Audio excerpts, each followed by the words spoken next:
하나님 아버지 감사합니다. 오늘도 좋은 하루, 하나님 허락하신 이 하루를 맞이합니다.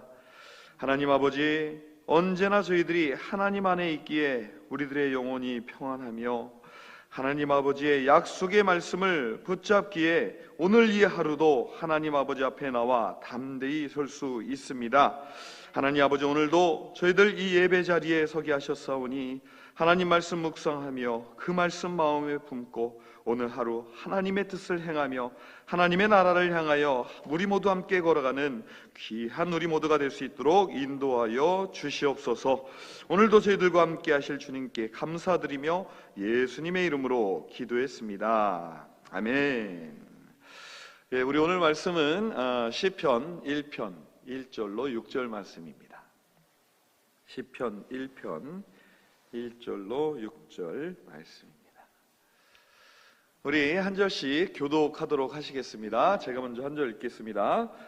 복 있는 사람은 악인의 꾀를 따르지 아니하며 죄인의 길에 서지 아니하며 오만한 자의 자리에 앉지 아니하며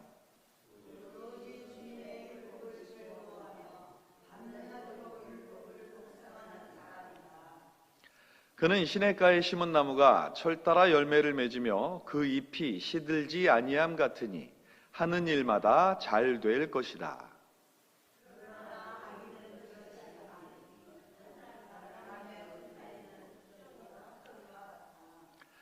그러므로 악인은 심판받을 때에 몸을 가누지 못하며 죄인은 의인의 모임에 참여하지 못한다.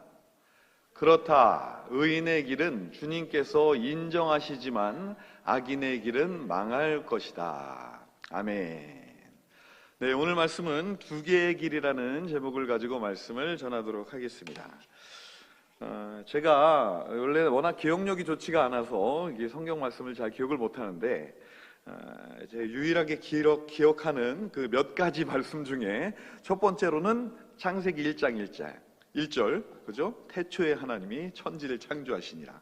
그리고 두 번째가 바로 이 시편 말씀입니다. 이거는 제가 초등학교 때 우리 교회에서 성경 암송 대회를 했는데 제가 그때 이걸 다 암송을 해가지고 상을 받았는지 안 받았는지 모르겠는데 아마 한 절 정도 틀려서 2등을 받았던 기억이 나요.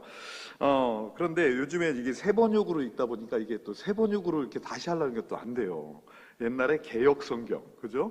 옛날에 제가 어렸을 때 개역 성경으로 외웠던 복 있는 사람은 악인의 길을 쫓지 아니하며 죄인의 길에 서지 아니하며 오만한 자의 자리에 앉지 아니하고 오직 여호와의 율법을 즐거워하여 그 율법을 주야로 묵상하는 제가 막요 이런 걸요 막 앞에 서서 이렇게 막 했어요. 근데 그때는 뭔 뜻인지도 모르고 그냥 막 이렇게 암송만 했는데 문득 생각이 나요. 이 말씀이 문득 생각이 나면서 다른 말씀은 잘 모르겠지만 이 말씀이 제 삶을 인도해 주지 않았나.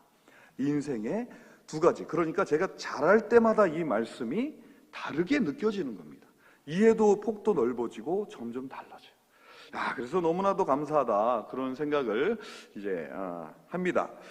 그래서 너무나도 반가운 말씀인데 제가 지금 말씀드렸듯이 저는 암송만 했잖아요. 근데 이게 과연 무슨 뜻일까? 그 생각을 이제 많이 두 개의 길이 있다는 것도 잘 알겠지만 오늘 제가 이 말씀을 준비하면서 이 복 있는 사람은 악인의 길을 따르지 아니하며 죄인의 길에 서지 아니하며 오만한 자의 자리에 앉지 아니한다 이렇게 이야기하고 있는데 첫 번째로는 뭐예요? 악인의 꾀를 따르지 않는다 그랬어요. 악인의 꾀를 따르지 않고 일단 발단은 무엇입니까? 악인의 꾀예요. 이 꾀에서부터 시작을 하면 어디로 가나요? 악인의 길에 들어서게 된다는 이야기죠. 그리고 악인의 길에 들어서다가 결국엔 어떻게 해요? 죄인의 오만한 자의 자리에 아예 앉아버린다는 거예요. 그렇구나. 그런데 저에게 있어서 또 한 가지 궁금한 것은 이 악인의 꾀가 과연 무엇일까? 이거를 생각을 하게 됐습니다. 악인의 꾀는 과연 무엇일까요, 여러분?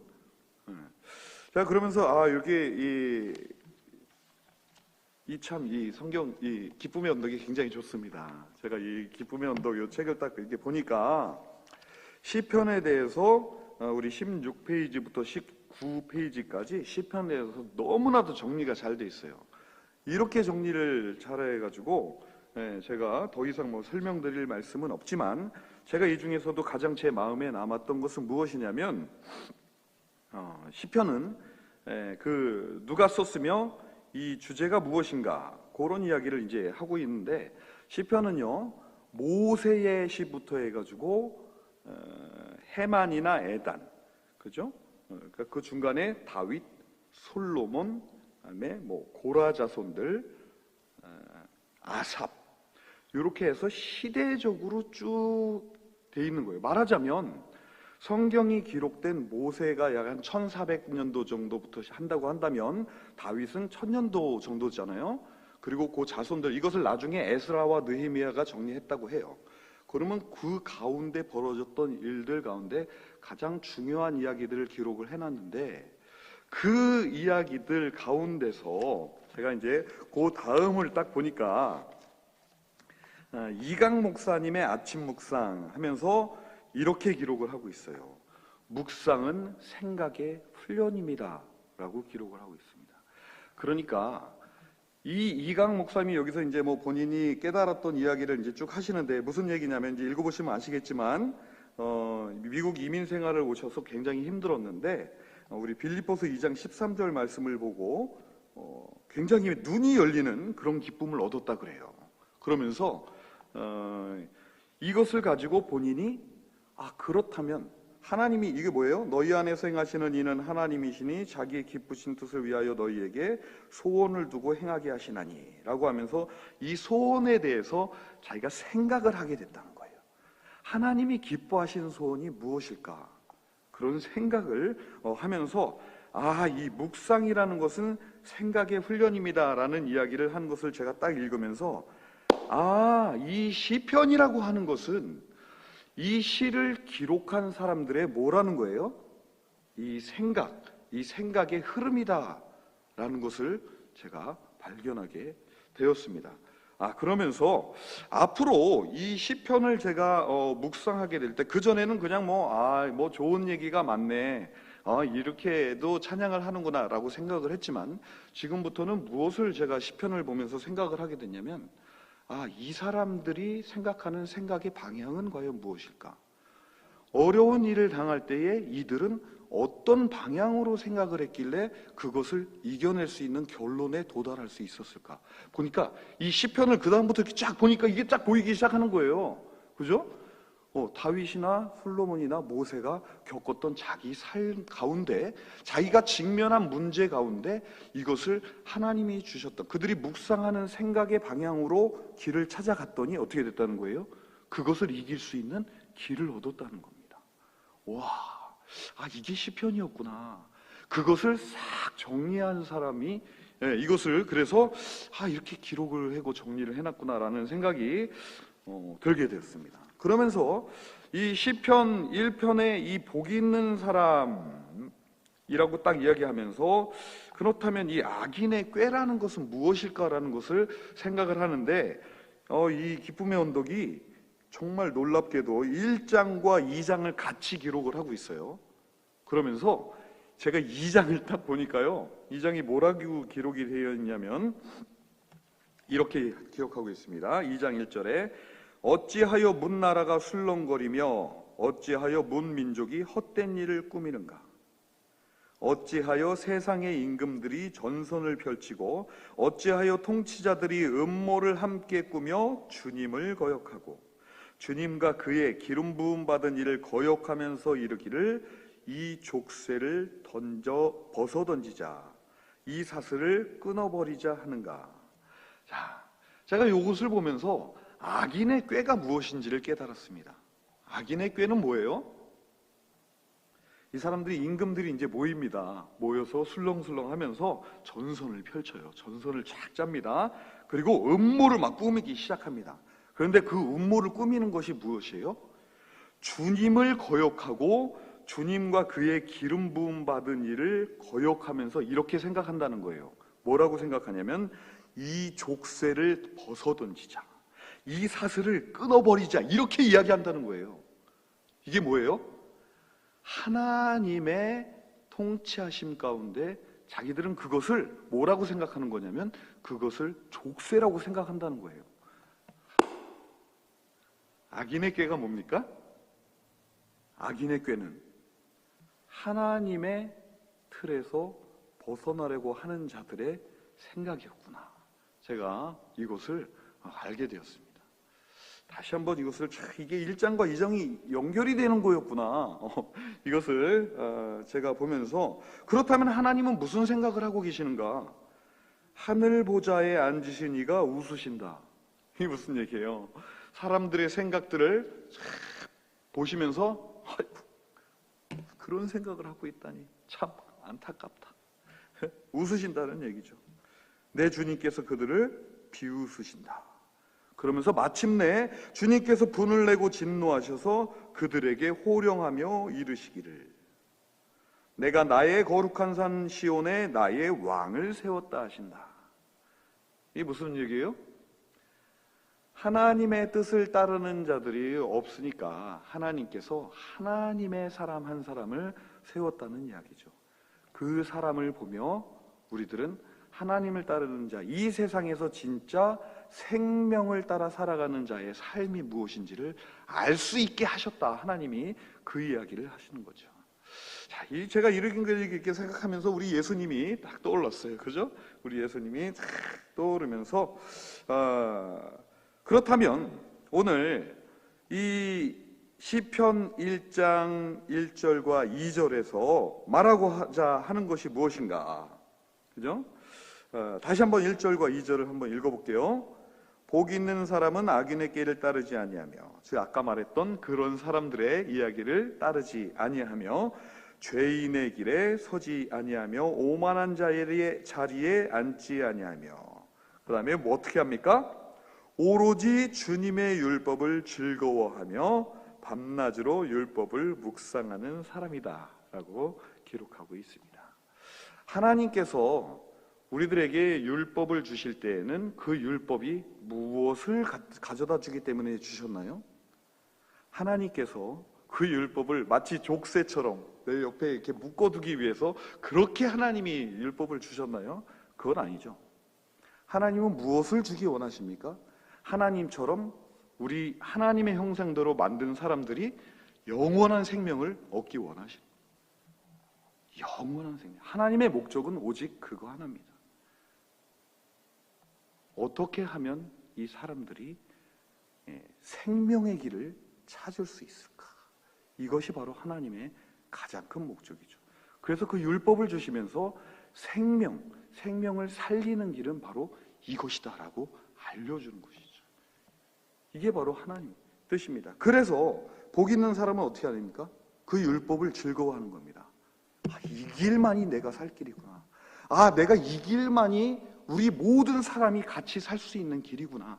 이 인류가 살아가는 길이구나라고 생각을 하면서 그것을 즐거워해서 마음에 품는다는 거예요. 이런 생각이 없으면 율법을 마음에 품을 수가 없습니다. 하나님의 그 율법을 하나씩 둘씩 지켜나가면서 제가 살아나는 것을 느끼고, 또 누가 살아나는 거예요? 제 옆에 있는 사람이 이 율법을 함께 지켜가면서 같이 살아나는 거예요. 그죠? 살아나면서 공동체가 살아나고 하나님의 나라가 이루어진다는 것입니다. 하나님의 나라는 영원한 삶입니다. 그죠? 어떻게 하면 같이 살아갈 수 있을까? 그러면서 그것을 어떻게 하는 거예요? 밤낮으로 율법을 묵상하는 겁니다. 이것은 왜 이랬을까? 아까 우리 그 이강 목사님이 말씀하신 것처럼 하나님이 기뻐하시는 것, 하나님이 주시고자 하시는 생명은 과연 어떻게 얻을 수 있을 것인가? 이것을 묵상하는 거죠. 제가 그래서 앞으로 이 시편이 너무나도 기대가 됩니다. 다윗은 그 험악한 삶 가운데서도 어떻게 생명의 길을 찾았을까? 모세는 그 힘든 생활 속에서 어떻게 생명의 길을 갈 수 있는 생각을 하였을까? 그게 바로 이 시편에 모두 기록되어져 있다는 거죠. 이것을 생각을 하면서 앞으로의 시편이 너무나도 기대가 됩니다. 그러면서 이런 이야기를 하죠. 그는 시냇가에 심은 나무가 철 따라 열매를 맺으며 그 잎이 시들지 아니함 같으니 하는 일마다 다 잘 될 것이다. 참 이 비유가 너무나 좋죠. 말씀에 뿌리를 내리고 주님께서 주시는 그 말씀의 시냇물을 먹으면서 거기서 열매를 맺고 자라난다는 거예요. 그러나 아기는 그렇지 않으니 한낱 바람에 날리는 쭉정이와 같다. 그 어디에도 뿌리가 없는, 그죠? 그냥 바람만 불면 훅 하고 날아버리는 그런 사람과 같다. 이러한 이야기를 합니다. 그래서 악인이 심판을 받을 때에 몸을 가누지 못하고, 그렇죠? 죄인은 의인의 모임에 참여할 수도 없습니다. 우리 이 시편을 앞으로 이제 쭉 함께 이제 묵상을 하다 보면은 심판을 받을 때에, 이게 왜 이렇게 고난의 시가 많은가 했더니 바로 이 이야기예요. 심판을 받을 때에 어떻게 그가 뿌리를 더 깊이 내렸는가, 어떤 생각을 가졌기에, 어떻게 하나님께 구했기에 그런가, 이 이야기를 하죠. 그러면서 6절에 이렇게 기록합니다. 그렇다 의인의 길은 주님께서 인정하시지만 악인의 길은 망할 것이다. 그러니까 생명과 결부를 짓습니다. 의인의 길은 영원한 생명을 얻을 것이고 악인의 길은 흩날려 버리는 쭉정이와 같이 돼버릴 것이다. 이런 말씀을 마음에 새겨 봅니다. 제가 이제 이 시편에 대해서 묵상은 생각의 훈련입니다. 이렇게 하고 악인의 꾀, 그죠? 그리고 죄인의 길, 오만한 자의 자리란 무엇인가? 오늘 우리 분명히 알았죠? 악인이 어떤 꾀를 가지고선 지금 하는가? 오늘 메시지는 무엇이 과연 생명의 길인가? 그죠? 예수님께서 오신 이유는 뭐예요? 생명을 얻게 하고 더 풍성히 얻게 하려고 하시는, 이것이 바로 예수님의 오신 목적이죠.